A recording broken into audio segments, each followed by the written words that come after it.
हमारे काश्तकार भाई बैठे हैं और मियां अनवर साहब, इन तमाम लोगों के हम बेहद मशहूर हैं कि उन्होंने आज पपाया के हवाले से यहाँ पर एक गैदरिंग का एहतमाम किया है ताकि हम पपीते के हवाले से मुफीद मालूमात या तजर्बात जो है वो एक दूसरे के साथ उसका तबादला ख्याल करें।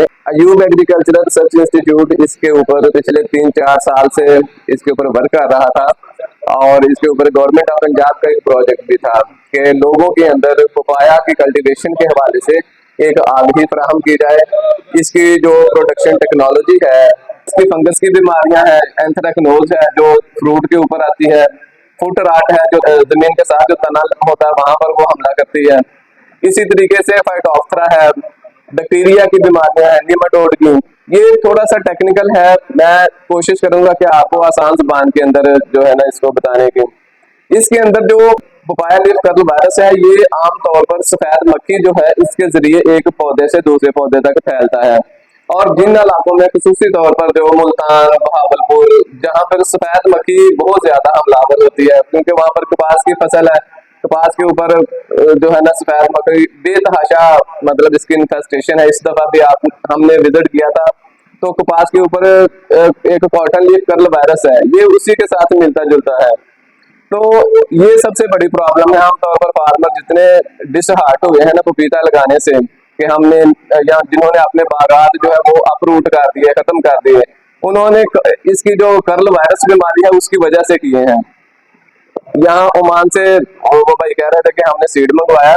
ओमान के अंदर एक पूरा सूबा था जहाँ पर जिनकी पूरी इकोनॉमी पपीते के ऊपर चलती थी और वो पूरे सूबे के अंदर जो पपाया लीफ कर्ल वायरस है वहां पर इस बीमारी ने पूरे सूबे के अंदर जो है इसको पपीते को खत्म कर दिया, उनकी इस फसल को। तो इसका जो काश्तकार इसको बहुत ज्यादा एहतियात के साथ मेहनत करके पाल सकता है, जैसे चौधरी अनवर साहब है आपके सामने एक एग्जांपल है, और भी बहुत सारे फार्मर हैं। फिर इसको ऊपर माहौल बहुत ज्यादा असरअंदाज होता है। माहौल आमतौर पर फैसलाबाद से आप मुल्तान की तरफ जाएंगे तो ये कर्ल वायरस के लिए एक साजगार माहौल है। तो अगर फैसलाबाद से आप सरगोदा, चकवाल इस साइड के ऊपर जाएंगे तो ये एनवायरनमेंट यहाँ पर वाइट फ्लाई की इन्फेस्टेशन भी बहुत कम है, वाइट फ्लाई का हमला भी बहुत कम होता है और कर्ल वायरस भी कम आता है। लेकिन इन इलाकों के अंदर जैसे नारोवाल है, सियालकोट, गुजरांवाला, वहां पर बारिशें बेतहाशा होती हैं जिसकी वजह से नमी होती है, वहां पर फंगस का प्रॉब्लम बहुत ज्यादा है। इसकी जो जड़ की फंगस है ना, तने की फंगस, जो तना जमीन के साथ हिस्सा होता है वहां पर वो बाहर से नजर नहीं आता, लेकिन बाहर से उस वक्त नजर आना शुरू होता है जब वो बिल्कुल एंड स्टेज के ऊपर होता है और पौधा गिरने वाला होता है, तब फार्मर को पता चलता है कि उसका जो बाग है उसको फंगस का मसला है। तो जो पपीते की जितनी बीमारियां हैं, चाहे फंगस है, वायरस है, इसकी आपने जो मैनेजमेंट करनी है वो पहले करनी है। इसकी अगर वायरस है वो भी एक खास माहौल के अंदर परवरिश पाता है, फंगस है उसको भी एक खास माहौल अगर मिलेगा तो वो फ्लरिश करेगी। तो वो माहौल हम खुद प्रोवाइड करते हैं, फंगस को भी, वायरस को भी, बैक्टीरिया, तमाम जितनी भी बीमारियां हैं, अगर हम उनको वो माहौल मुहैया ना करें तो बीमारी इतनी जल्दी हमलावर नहीं होती। इसमें आमतौर पर ये चौधरी साहब का मैंने देखा कि जो इन्होंने ड्रिप इरिगेशन के ऊपर लगाया हुआ है, हालांकि हम मियां वैस साहब को पता है कि हम पूरे पंजाब के अंदर फार्मर्स डे किए हैं, ये हमारे साथ ही कोलैबोरेट किया। तो बहुत कम फार्मर ऐसे, शायद 1-2 फार्मर था जिसने ड्रिप इरिगेशन के ऊपर लगाया हुआ है। इसको ड्रिप इरिगेशन के ऊपर करें क्योंकि इसकी जो जड़ की फंगस जितनी भी है, एक पौधा इन्फेक्टेड है, उसके जो स्पोर्स हैं उस फंगस के, जब वहां से पानी जाएगा दूसरे हेल्दी पौधे तक, वो स्पोर उसके साथ जाएंगे, वो बैक्टीरिया है, फंगस है, जितने भी हैं वो उसके साथ करते हैं। इसके अलावा कर्ल वायरस के अलावा और भी वायरसेस हैं, इसके ऊपर तकरीबन 6 किस्म के वायरस हमलावर होते हैं।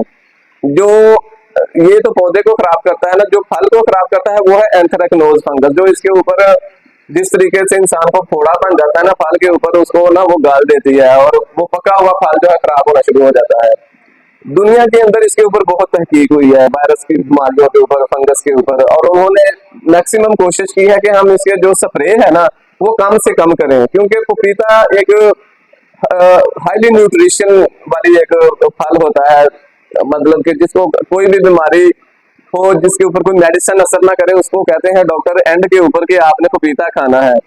तो फिर आपने इसलिए अब दुनिया जो है ना इसको एक मतलब कि ये न्यूट्रिएंट्स का, एनर्जी का, सेहत का, इसको पावर बैंक कहते हैं। तो लोग इसके ऊपर बहुत मेहनत खत्म कर दो बीमारी को और पौधे मेरा बाग सेहतमंद हो जाए।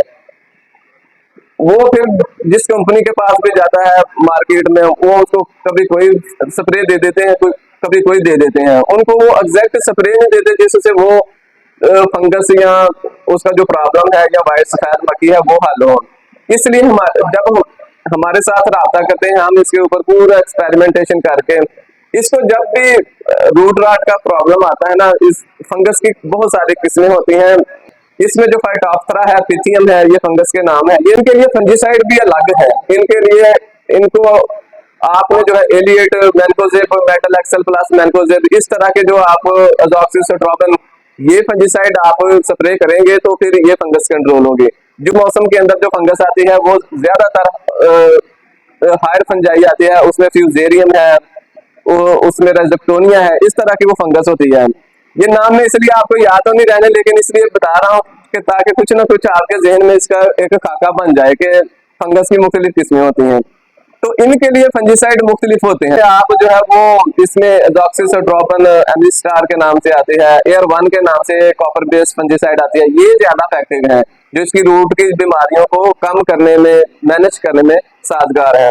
तो इसी तरीके से सफेद मक्खी है, इसका हल हम तो ये कहते हैं कि इसको इंसेक्ट नेट के अंदर करें, जहां पर जिन इलाकों के अंदर या जिस जगह के ऊपर सफेद मक्खी का, कीड़ों का हमला ज्यादा होता है ना, उससे फिर एक तो आपका स्प्रे का खर्चा बच जाता है, दूसरा आपका फ्रूट ऑर्गेनिक की तरफ चला जाता है कि जिसके दुनिया के अंदर जिन जिन फ्रूट्स के ऊपर, जिन फसलों के ऊपर स्प्रे नहीं होती, उनकी कीमत ज्यादा होती है, क्योंकि वो खाने के लिहाज से इंसानों के अंदर सेहतमंद है। ये देखें, हमारे चावल का भी प्रॉब्लम आया, ये इवन इंडिया के चावल का देखे यूरोपियन ममालिक ने बंद कर दिया हमारा चावल खरीदना। वजह यह है कि उन्होंने एनालिसिस करके देखा है कि इनके अंदर पेस्टिसाइड के जो रेजिड्यूज हैं, पेस्टिसाइड जो हम स्प्रे करते हैं, उनके ज़रात की जो एक रेशियो होती है वो ज्यादा है, वो जो बाद में इंसानों के अंदर बीमारियां फैलाने का सबब बनती है, कैंसर वगैरह। ये देखें, आज से अगर 20, 25, 30 साल पहले देखें कैंसर, शायद नादर आपको कोई कैंसर पेशेंट नजर आएगा, लेकिन अब आप देखेंगे तो आपको फ्रीक्वेंटली नजर आएंगे। उसकी बुनियादी वजह हमारा बेतहाशा स्प्रे करना, एनवायरनमेंट को पोल्यूट करना, ये सारी चीजें इसके अंदर शामिल हैं। तो इस तरीके से हमने इनको करना है, लेकिन इसकी हम कहते हैं कि जुडिशियल मैनेजमेंट करें, कि उतना स्प्रे करें जितनी उसकी रिक्वायरमेंट है आपकी फसल को बचाने के लिए। तो माशाल्लाह यहाँ पर इन्होंने ड्रिप इरिगेशन के ऊपर किया है। इससे जहाँ पर फ्लड इरिगेशन होती है ना, या जहाँ पर बारिशें ज्यादा होती हैं, वहां पर फंगस का प्रॉब्लम ज्यादा होता है। तो जहाँ पर फ्लड इरिगेशन नहीं होती, बस पौधे को उतना सा इसकी जमीन जो है, और इसको हमेशा बेड के ऊपर ही काश्त करना चाहिए। बहुत सारे लोग हैं जो इसको फ्लैट भी काश्त करते हैं, इसका बाग लगाते हैं, तो उससे भी फिर बीमारियों का और इन चीजों का हमला ज्यादा आता है।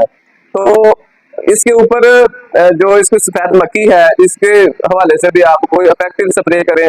इसमें फिर आप इंटरक्रॉपिंग कर सकते हैं, कोई और फसल लगा सकते हैं, कि फिर वो इंसेक्ट का बाद प्रेशर कम होकर उस तरफ चला जाता है। एक हमारे इधर बहावलपुर साइड पे फार्मर है पपाया के, वो उसने कहता लोग कॉटन की वजह से वाइट सफेद मक्खी आती है, तो मैंने पपीते के अंदर कॉटन लगाई हुई है, क्योंकि सफेद मक्खी की पहली प्रेफरेंस कॉटन है, पपीता सेकंड प्रेफरेंस है। तो वो सारी पपीते से उड़ के कॉटन के पौधों पे चली जाती है सफेद मक्खी, तो जिस वजह से मेरी पपीते की फसल बची रहती है। लेकिन ये हर फार्मर के अपने तजर्बात हैं, अपने उसकी बातें हैं कि वो किस तरीके से अल्टीमेटली जिसने, और ये एक जैसा कि मां साहब बता रहे थे, जो बंदा सुस्त है ना, या जो इसके ऊपर ध्यान नहीं दे सकता, उसको वक्त नहीं दे सकता, वो ना लगाए ये फसल। मैं हमेशा, हम 3-4 साल से यही जिन फार्मर्स को कहते हैं, क्योंकि इसके ऊपर इनपुट कास्ट बहुत ज्यादा आती है। अगर बाद में आप हार्वेस्टिंग के वक्त डिजीज का शिकार हो जाते हैं, या उस तरीके से आपका बाग नहीं परवरिश पाता, फिर इसका फायदा कोई नहीं, फिर आपको इसका नुकसान भी उसी तरह होता है। जैसे ब्रायलर मुर्गी है, फायदा हो तो वो भी बहुत ज्यादा है, नुकसान हो तो वो भी बहुत ज्यादा होता है। तो इसके ऊपर बहुत सारी डिस्कशन हो सकती है, लेकिन चूंकि वक्त की किल्लत है, दोस्त है बाब और भी हमारे स्पीकर्स हैं जिन्होंने वैल्यू एडिशन के ऊपर बात करनी है, तो मुख्तसरन मैं ये कहूंगा कि आपको कोई प्रॉब्लम हो, आपने ये जो हमारे दोस्त हैं जिन्होंने ऑर्गेनाइज किया है, इनके साथ राब्ता करें। ये पंफलेट आपके हाथ में होंगे, इनके ऊपर हमारे ऑफिस के नंबर हैं, आप हमसे राब्ता कर सकते हैं।